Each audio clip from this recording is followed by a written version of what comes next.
Hello students. तो आज हम लोग बात करने वाले हैं हाइपर सेंसिटिविटी रिएक्शंस के बारे में। राइट। तो आप लोगों ने जनरली सुना होगा कि ये बहुत ही ज़्यादा सेंसिटिव है या हाइपर सेंसिटिव है, इसको थोड़ी सी धूल से एलर्जी हो जाती है या ज़्यादा ठंडी बर्दाश्त नहीं कर पाता। राइट। तो ये सब क्या है, इम्यूनिटी का ही खेल होता है। सबकी शरीर अलग अलग बना हुआ है। सबके शरीर की जो भी वात पित्त कफ, अगर हम आयुर्वेद में बात करें तो उसके हिसाब से वो चलता है उसका, है ना, उसका जो टेम्परामेंट या मिजाज किस तरह का है उसके हिसाब से। तो ये सब गॉड गिफ्टेड चीज़ें हैं। ठीक है। तो आइए समझने की कोशिश करते हैं कि हाइपर सेंसिटिविटी रिएक्शंस होता क्या है।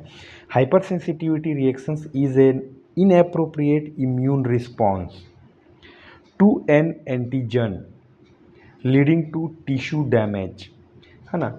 तो इनएप्रोप्रिएट इम्यून रिस्पॉन्स, अब आपने देखा होगा कि कोरोना के टाइम में भी कुछ लोगों को कोरोना कुछ कर भी नहीं पा रहा था, एसिम्प्टोमेटिक भी हमने देखा।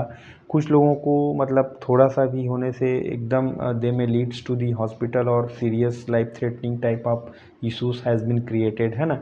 तो वही चीज़ है कि सबका शरीर अलग अलग होता है, अलग अलग रिस्पॉन्ड करता है किसी भी एंटीजन को। जैसे कि कोविड-19 एंटीजन ही था। ठीक है। तो उस तरह से इनएप्रोप्रिएट रिस्पॉन्स देखने को मिलता है, उसी को हाइपर सेंसिटिविटी बोलते हैं। तो चार तरह का हाइपर सेंसिटिविटी देखा गया है, टाइप 1, टाइप 2, टाइप 3, टाइप 4। तो टाइप 1 क्या होता है, इमीडिएट हाइपर सेंसिटिविटी, तुरंत, आईजीई मीडिएटेड होता है ये। Rapid allergic reactions, for example anaphylaxis और अस्थमा के केस में, है ना। तो ये चीज़ है। टाइप 2 साइटोटॉक्सिक हाइपर सेंसिटिविटी, इसमें IgG capital G and IgM capital M mediated होता है ये target cells for destructions, for example haemolytic anaemia के केस में, है ना। तो यह एक तरह का मतलब अनवांटेड और इनअप्रोप्रिएट रिस्पॉन्स है। Third one, type 3 immune complex mediated hyper sensitivity. कई बार क्या होता है, एंटीजन और antibody complex deposit in tissues and causing inflammation, for example lupus and serum sickness, ये सब हो जाता है। तो वो टाइप 3 में आता है। टाइप 4 हाइपर सेंसिटिविटी मतलब delayed type of hyper sensitivity, like T cell mediated, occur over 24 to 72 hours, for example tuberculosis and contact dermatitis। तो इन केसेस में ये चीज़ देखा जाता है। तो ये चार तरह का हाइपर सेंसिटिविटी होता है। इसमें दो मेजर चीज़ आपको मेंशन करना होता है कि ये यहाँ पे आप चार तरह का देख सकते हैं। यह टाइप 1 है। टाइप 1 में वही मतलब बताया ना मैं आपको, एलर्जिक रिएक्शन। तो एलर्जेन जो होता है जिसकी वजह से एलर्जी हुआ है, प्लस IgE रिसेप्टर। तो यहाँ पे ये एलर्जेन इसमें कनेक्ट होके ये रीग्रेनुलेशन में आता है। टाइप 2 में हमने देखा है कि ये IgM एंड IgG मीडिएटेड होता है, target cell for the destruction. तो यहाँ से डिस्ट्रक्शन होता है हीमोलाइटिक एनीमिया के केस में, ये देखा जाता है। टाइप 3 में वही immune complex mediated hyper sensitivity.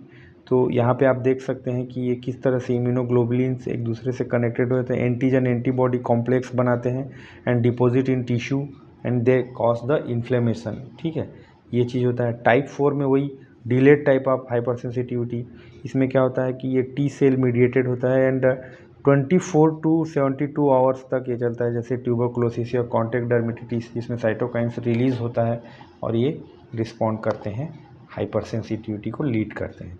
अब इसमें दो तरह का चीज़ मेंशन करना ज़रूरी रहता है। पहला है इम्यून स्टिमुलेशन और इम्यून सप्रेशन। तो इम्यून स्टिमुलेशन में जब हम बात करते हैं, वही ये दोनों ही केस हाइपर सेंसिटिविटी का ही केस है। It refers to the activation और enhancement of the immune response to fight infections, tumours and other threats.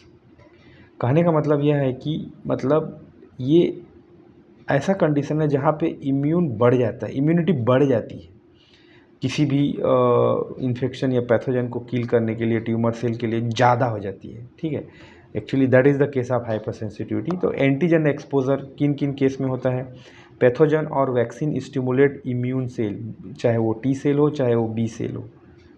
Cytokines and interleukins, जैसे कि मॉलिक्यूल्स लाइक साइटोकाइंस मतलब IL-2 या IFN gamma and TNF alpha, they activate immune cells, तो इस case में भी immune stimulation देखने को मिलता है। Adjuvants, it enhance the immune responses in vaccines, ठीक है। और उसके बाद चौथा है immuno stimulatory drugs like interferon and so on, तो इन केसेस में इम्यून स्टिमुलेशन हम ऑब्जर्व कर पाएंगे। उसके बाद इम्यून सप्रेशन होता है एक अनदर केस, इसमें क्या होता है, सप्रेस हो जाता है, वो दब जाता है कहने का मतलब, ठीक है। इट रेड्यूसेस और regulates the immune responses to prevent excessive inflammation, autoimmunity और ट्रांसप्लांट रिजेक्शन, ये रिजेक्ट करेगा यहीं पे, ठीक है, क्यों इम्यूनिटी सपोर्ट नहीं कर पाएगा यहाँ पे। तो ये किन किन केस में देखने को मिलता है, रेगुलेटरी टी सेल ट्रैक्स जिसको बोलते हैं, it suppress the over active immune responses. उसके बाद साइटोकाइंस भी है, IL-10 and TGF beta, it inhibit the immune activation, वही सप्रेशन का ही काम है ये भी। और इम्यून सप्रेसिव ड्रग से भी इम्यून सप्रेस होता है, जैसे कि used in auto immune disorder and organ transplantation क्योंकि वो ऑर्गन को एक्सेप्ट करना चाहिए बॉडी, तो सप्रेशन करना पड़ेगा वहाँ पे तभी, नहीं तो वो सोचेगा कि ये भी फॉरेन है। तो फॉरेन, सबको फॉरेन नहीं समझना है, कौन अपना कौन पराया है, इसको पहचानना होगा।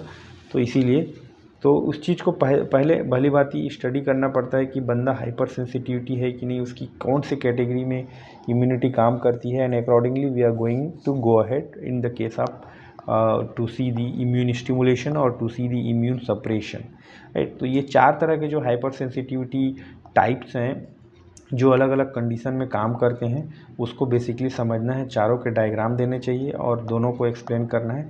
This notes will be available in Telegram channel, link I will give you in the description box. By clicking the link you can download it as a PDF form, or if you want you can prepare your own notes by adding some more information for your betterment, or else you can read directly from these notes. Thank you, bye bye.